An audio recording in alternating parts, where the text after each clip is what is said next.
یہ سنی العقیدہ تھا، لیکن جب امام کا پیغام کیا، اس کی زوجہ نے کہا، فوراً امام کے خیمے میں آ گیا۔ آپ اندازہ لگائیے اس کے بعد جیسے ہی موت آتی ہے سمجھو کہ شہدائے کربلا میں چلا گیا۔ آج ہم دعا کرتے ہیں نا کہ فلاں بندہ مر جائے تو اللہ اس کو شہدائے کربلا کے ساتھ معشور کرے۔ معشور کا مطلب یہ ہے کہ دفن کہیں بھی ہو، جب اٹھے تو شہدائے کربلا کے ساتھ اٹھے۔ اچھا، جو زہیر ابن قین گئے یا حر کی مثال لے لیں، یہ شہید بھی شہداء کے ساتھ ہوئے ہیں اور معشور بھی شہداء کے ساتھ۔ اب میں اس پوزیشن پر آیا ہوں کہ میں وہ بات کروں جو کرنا چاہتا ہوں کہ آج کل بہت سارے لوگوں نے اس بات کی طرف آ گئے ہیں کہ امام حسین علیہ السلام کی جو کربلا میں شہادت ہوئی ہے، وہ امام صرف چاہتے تھے کہ اب جیسے ہمارے ہاں ہوتا ہے نا، میں ایک بڑا کام کروں دنیا میں میرا نام رہے۔ وہ یہ انٹرپریٹیشن یہ کر رہے ہیں کہ مولا حسین چاہتے تھے میں شہید ہو جاؤں، دنیا میں پتہ چل جائے کہ اگر ایسی شہادت دی ہے تو حسین سے بڑھ کر کسی نے۔ اور کئی نے لکھا ہے کہ فدیناہ بذبح، کہ اگر حسین شہادت نہ دیتے تو اس کی تفسیر کیا ہوتی؟ جبکہ کربلا کی تیاری، یہ تو جو کچھ نام نہاد ایسے افراد ہیں جو صرف کربلا سے سوچنا شروع کرتے ہیں۔ ان کی سوچ کیا ہے؟ وہ 60 ہجری سے سوچنا آنورڈ آگے شروع کرتے ہیں، لیکن کربلا کی ہسٹری حضرت آدم سے تیاری شروع ہوئی ہے۔ حضرت آدم علیہ السلام سے تیاری شروع ہوئی ہے۔ سنیں ایک دو روایتیں عرض کرتا ہوں پھر آگے چلتے ہیں۔ چھٹے امام ارشاد فرماتے ہیں، اور ایک صلوات پڑھ لیں مل کر،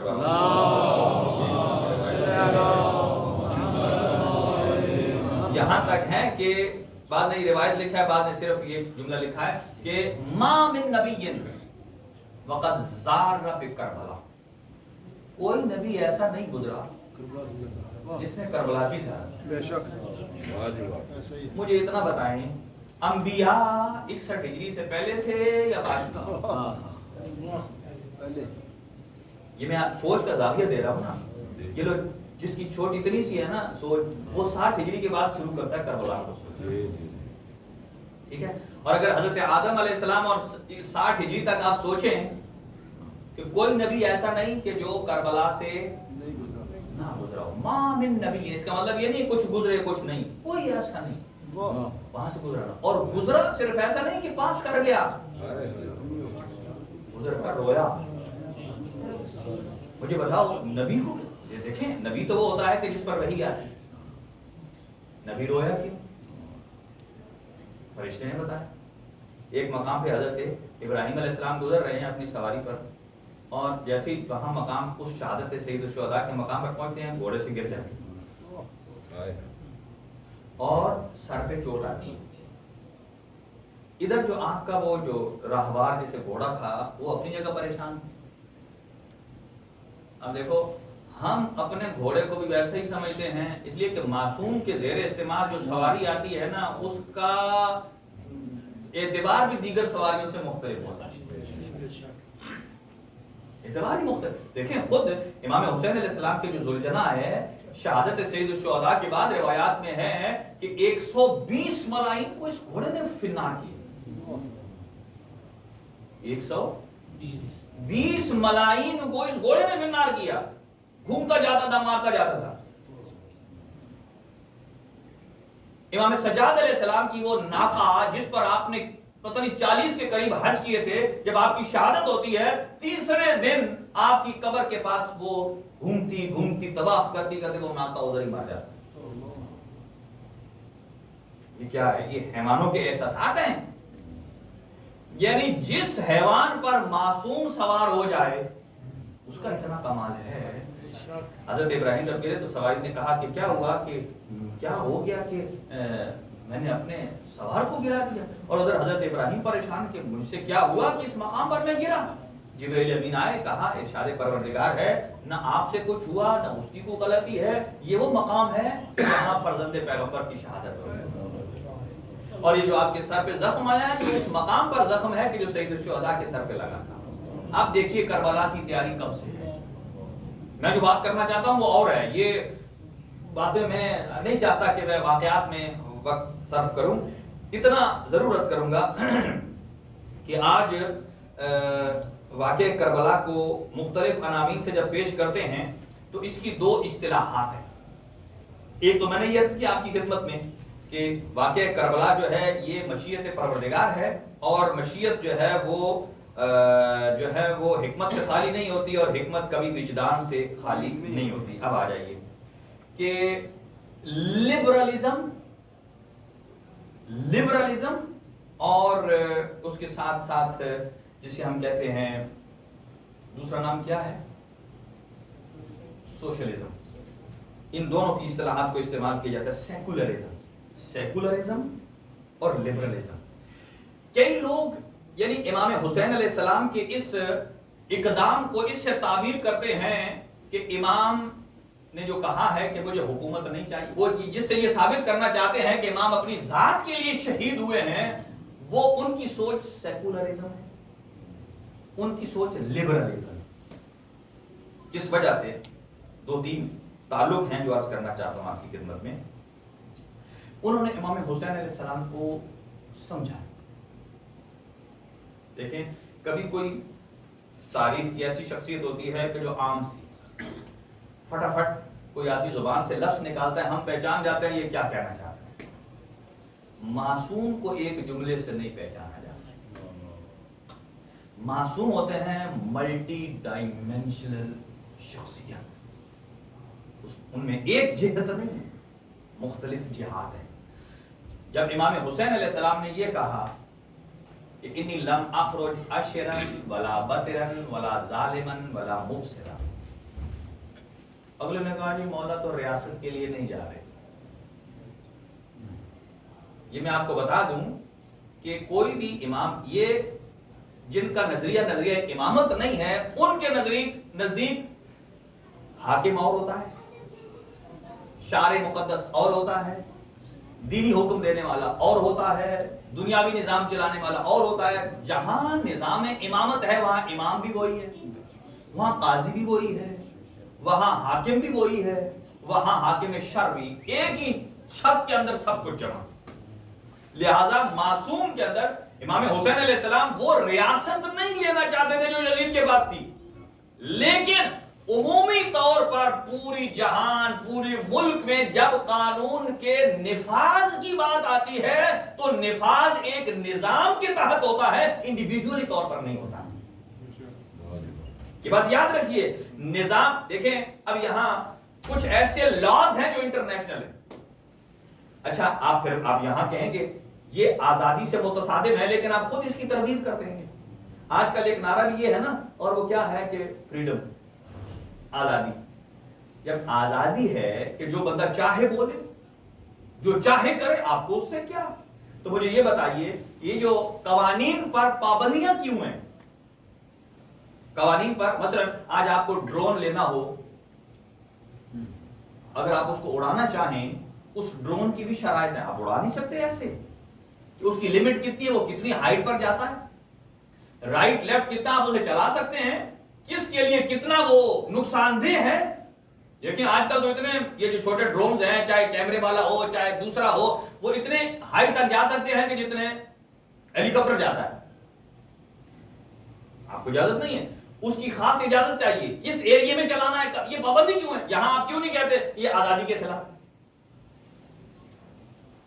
تو کچھ پابندیاں ضروری ہوتی ہیں کسی نظام کو چلانے کے لیے. یہ بات یاد رکھیں، ماشاءاللہ، کسی بھی نظام کو نافذ کرنے کے لیے پابندیاں ضروری ہیں. یہ ریڈ لائٹ کی پابندی کیوں ضروری ہے؟ نظام چلانے کے لیے. ریڈ لائٹ کی نظام، یہ جو کیمرے لگائے ہیں کس لیے پابندی ہے نا؟ نظام چلانے کے لیے. یہاں کوئی آدمی یہ نہیں کہتا کہ یہ آزادی کے خلاف ہے. جہاں آزادی ٹکراتی ہے کسی نظام کو نافذ کرنے پر، وہاں پابندی لگائی جاتی ہے. یہ بات یاد رکھیے، وہاں جب تک پابندی نہیں ہوگی آپ کا نظام نہیں چلے گا. اور اسی طرح بہت ساری چیزیں.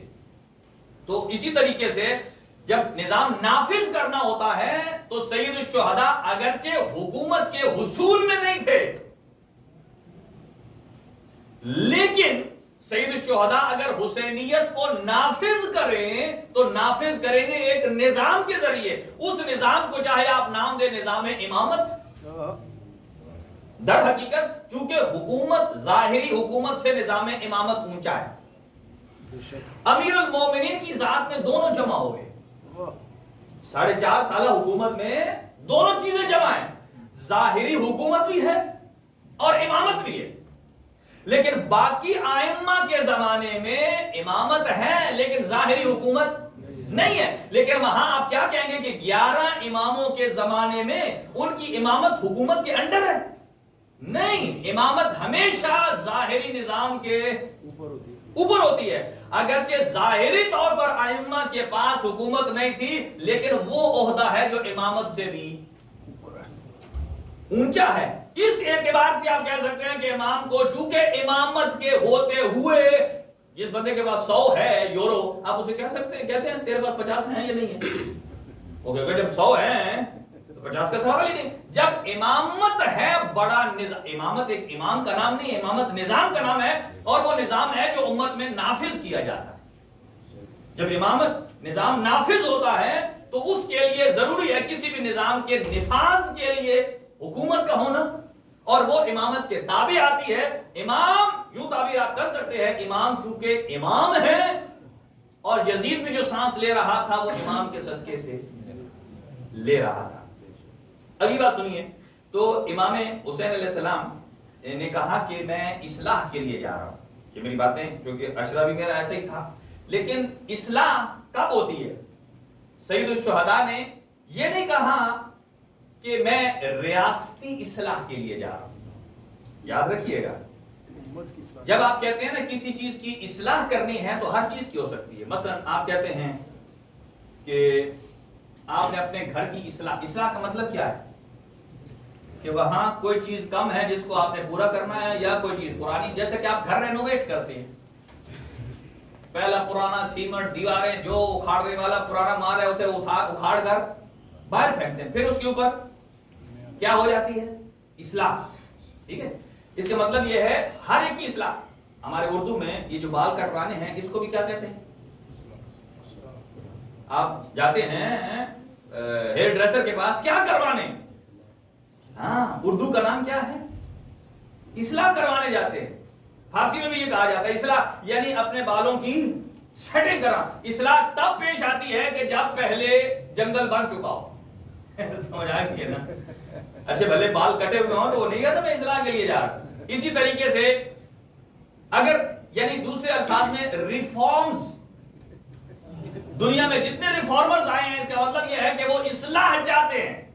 اصلاح کب چاہی جاتی ہے؟ توجہ رہے، میں نے 2 پوائنٹ نوٹ کیے ہیں.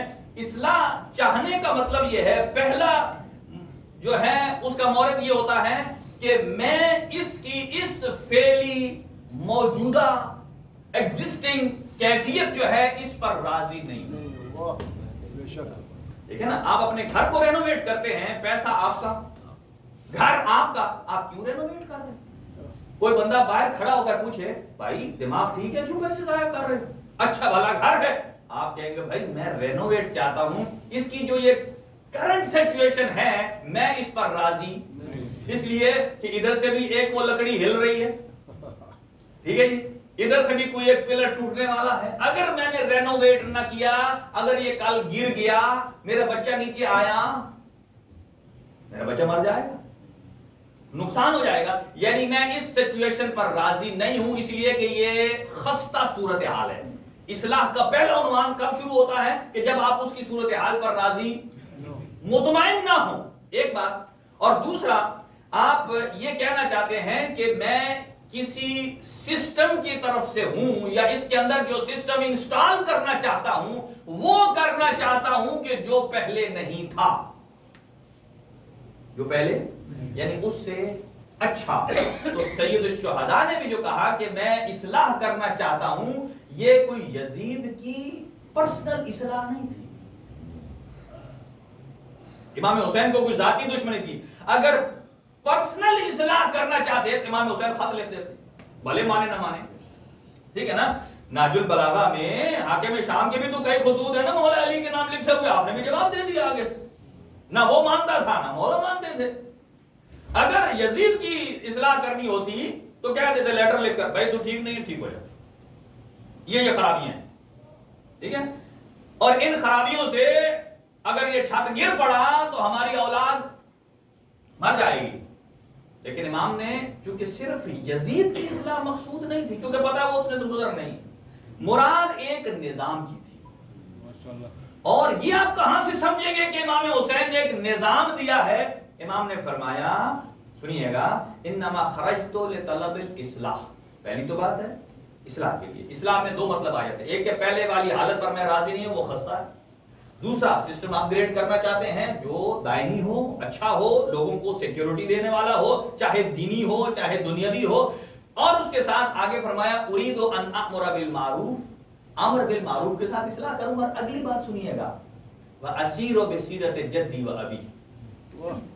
فرمایا کہ میں اس نظام کو اس تناظر میں اصلاح چاہتا ہوں کہ جو نگاہ رسول خدا کی نگاہ تھی, جو نگاہ میرے بابا علی کی نگاہ تھی. دیکھیں آج اس وقت بھی اسلام کے نام پر مارکیٹ میں بہت سارے نظام تھے. دیکھیں آج آپ نے ایک کمپنی بنائی ہے, اس کمپنی کا نام مثلا ایک پولیٹیشین ہے, مثلا پولیٹک پارٹی ہے ایم آر. اگر کوئی آدمی اپنی کمپنی کا نام بناتا ہے ایم آر, پہلی تو بات رجسٹر نہیں ہوگی. اگر اس نے دکان پر ایم آر کا نام لگا لیا تو ان کے پاس کاپی رائٹ کہہ سکتے ہیں بھائی تو ہمارا لوگو ہے. یہاں نام کیا, یہاں تو لوگوں پہ بھی پھٹا ہو جاتا ہے.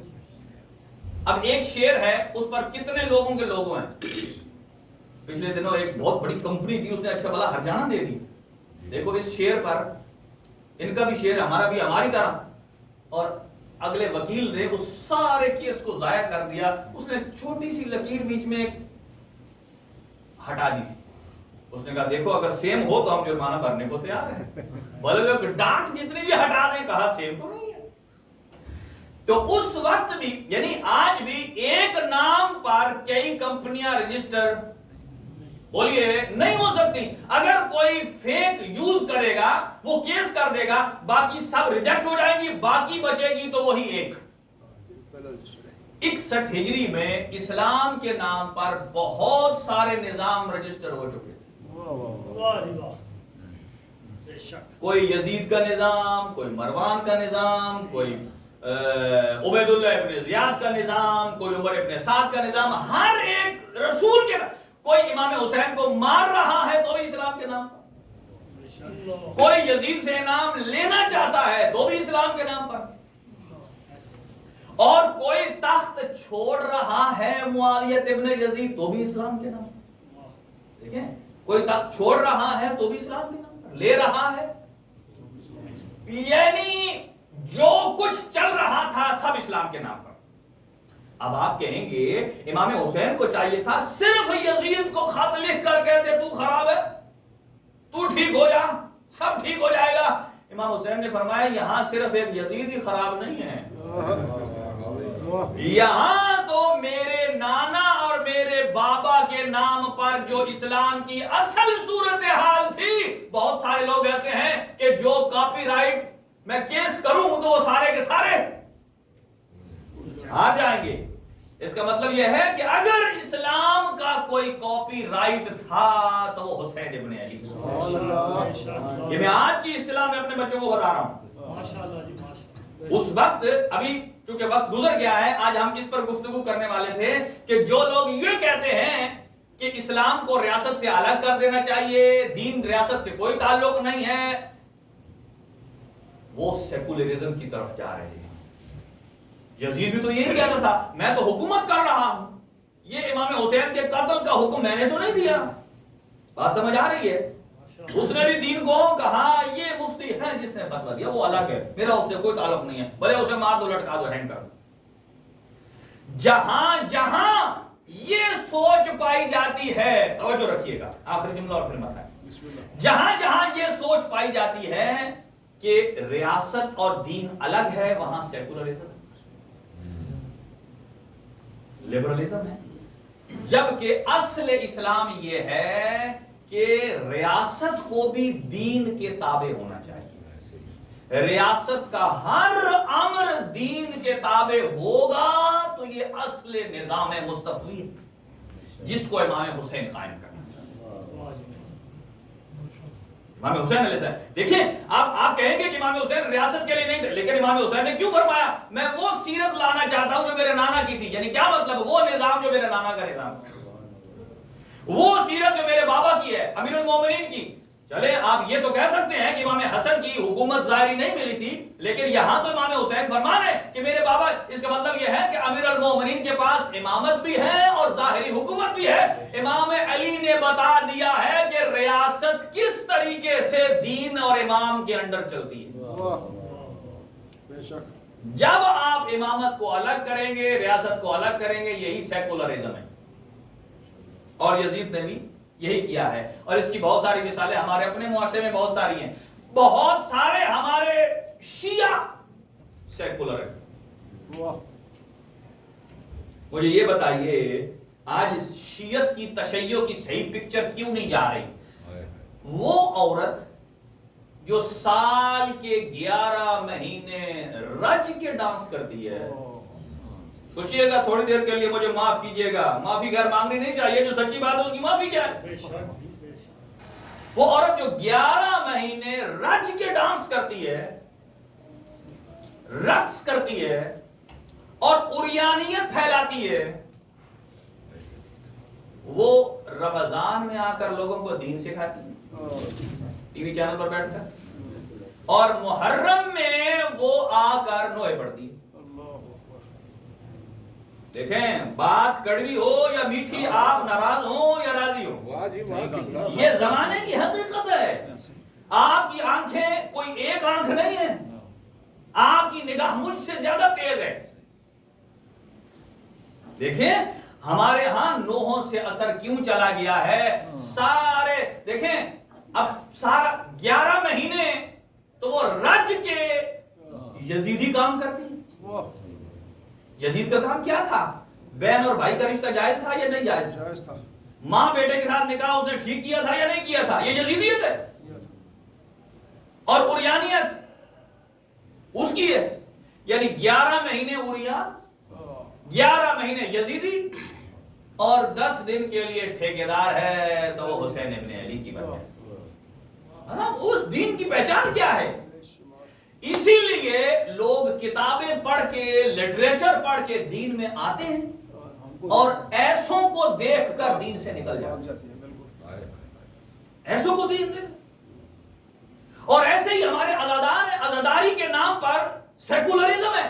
سیکولرزم کا مطلب کیا ہے؟ وہ یہ کہتے ہیں کہ بس ہم نے یہ مشن پورا کرنا ہے، بھلے اس سے مقصد حسین پورا ہو یا نہ ہو. یعنی روح حسینیت کو سے الگ. مجھے بتائیے پہلے ایک آیا تھا مٹکے کا ماتم، پھر آیا گارے کا ماتم. اب میں اب نئی بات بتا رہا ہوں آپ کو. ہاں ایک اور آیا پہلے اور اس پہ انہوں نے کہا گولی ماتم. پتہ ہے نا آپ کو گولی ماتم؟ یعنی اس گولی کے اوپر، وہ کھانے والی گولی نہیں، ہاں اس گولی کے اوپر لکھو امام حسین. ایک ہی دفعہ گزار دو. اب مجھے بتاؤ وہ حلال کی موت مارا یا حرام؟ اگلا ماتم بتاؤ. یہ تو گولی ماتم. اب نیا آ گیا. چلو ایک تو عشق کی منزل تھی، آگ پر ماتم کرتے تھے، وہ ایک کمال کی منزل ہے، ٹھیک ہے. ابھی نیا آیا ایک مرچی ماتم. مرچی ماتم یعنی کہ جہاں کھڑے ہو ماتم کر رہے ہیں اس کے اوپر لال مرچ ڈھونڈتے ہیں، آنکھوں میں بھی آتی ہے، منہ پہ بھی آتی ہے، کھاتے بھی ایسا ہیں، اور پھر کہتے ہیں کہ یہ اس سے زیادہ سخت ہے، اور پھر کہتے ہیں یہ زور زور سے منہ پر مار کے کہتے ہیں کہ یہ منہ کا پرسا ہے. اندازہ لگائیں یعنی شیعت کیسے نکلے یہاں سے. ہم آئندہ آنے والی اس نسل کو ہم کیا بتا رہے ہیں؟ صرف یہ کس پہ بتا رہے ہیں؟ یہ مرچی ماتم ہے، یہ مٹکا ماتم ہے، یعنی یہ سیکولرزم نہیں ہے تو اور کیا ہے؟ سیکولرزم اسے کہ جہاں آپ کسی بھی عمل کے اندر سے روح کو نکال دیں. اچھا دیکھ لیں 2 مہینہ 8 دن کے بعد یہ بندہ نظر بھی نہیں آئے گا. اس کا مطلب کیا ہے؟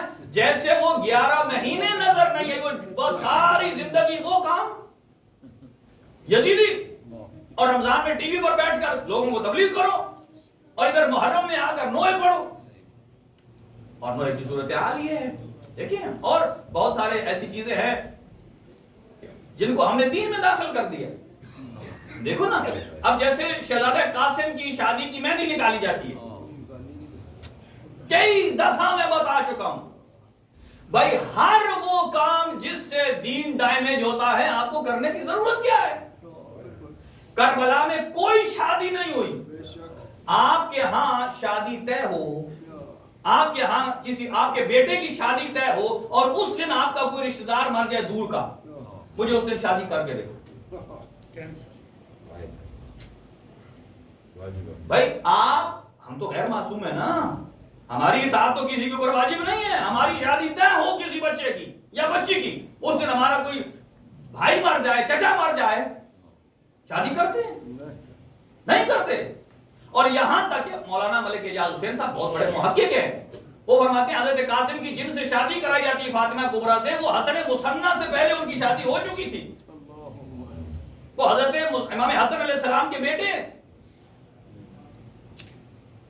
یہ صرف اور صرف حسرت کی بنیاد پر ہوتی ہے. یعنی یہ جو ان کا جو جواز بھی دیا جاتا ہے، مراجع کہتے ہیں جواز وہ صرف حسرت کی. ظاہر ہے ایک ماں کا بیٹا اگر جوان ہے تو ماں کی حسرت ہے، لیکن اس حسرت کو حسرت ہی رہنے دیا جائے تو اس پہ دقت بھی آتی ہے.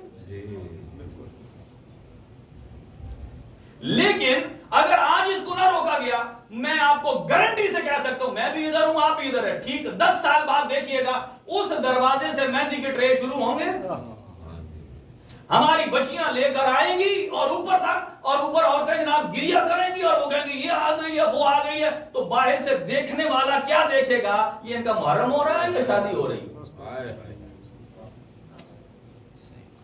آپ اس کام کو نہ روکیں اور 10 سال اللہ مجھے بھی زندگی دے اور آپ کو بھی دے.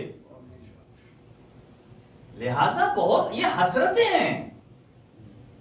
اور اہل بیت اطہار علیہ السلام ان کا خانوادہ یعنی امام حسین نے 72 کی قربانی دے دی ہے اور ہم ہاتھوں میں مہندیاں اٹھا کے پھر رہے ہیں. چلو ایک حسرت کی حد تک صحیح ہے، لیکن ہم نے بھی اہل بیت کی رسومات کو، یہ رسمیں ہیں، ہم نے اپنی جو ہماری لائف ہے، جو ہماری رسمیں چلتی ہیں، ہم نے اسی کے مطابق اہل بیت کو بھی ڈال دیا. بھائی اہل بیت ہم جیسے نہیں ہیں، اہل بیت کے نظام ایسے نہیں ہیں. اہل بیت شریعت کے پابند ہیں، اہل بیت شریعت کے پابند ہیں. اہل بیت کسی حلال میں حرمت کا شائبہ نہیں دیتے ہیں اور کسی حرام کام کو جائز نہیں سمجھتے ہیں. دیکھیں جب تک ہم حلال عزاداری کا اگر مطلب حلال اور حرام کی تمیز نہیں ہے تو آپ یوں سمجھ لیجیے ہم سیکولر عزادار ہیں. یہ سوچ کی بات ہے نا، یہ سوچ کی بات ہے. 1 گھنٹہ تقریر کے بعد آپ اپنے گھر کو، میں اپنے گھر کو، نہ میرا بچہ مطمئن، والد اپنے بیٹے کو کہنے کی جرت نہیں رکھتا. ابھی دیکھیں ایک بندے نے کہا کہ میں نے اپنے بیٹے کو کہا، نوحہ لگا ہوا تھا، بیٹا اذان ہو رہی ہے، نوحہ کی آواز آہستہ کر دو. کہا میرا 4 سال کا بچہ ہے. اور بچہ کہتا ہے بابا یہ اذان کیا مولا حسین کا سننے تو مجھے نوحہ مولا حسین ہی اذان ہے. یار ظلم کی انتہا نہیں ہے. اور بیٹا کہتا ہے مجھے 4 سال کے بیٹے نے لاجواب کر دیا. یہ کیا بات ہے؟ یعنی آپ کو اتنا بھی حق نہیں ہے جو امام دیکھا اذان علی اکبر پر ہم کیوں روتے ہیں؟ مجھے بتاؤ روزے عاشور میں اگر امام حسین ہی اذان ہے ہم نے سننا ہے تو پھر ہم یہ اللہ اکبر کو چھوڑ دیں؟ اس کی جگہ 18 دفعہ یا حسین کہہ دیں یا حسین کہہ دیں. امام حسین کے پاس پرماننٹ ایک مؤذن تھا جس کو لے کر گئے تھے کربلا، لیکن اس کو کہا آج تم نے اذان نہیں دینی. دیکھو امام سجاد نے جب خطبہ دیا انہوں نے روکا اور انہوں نے بے محل اذان شروع کی. بے محل اذان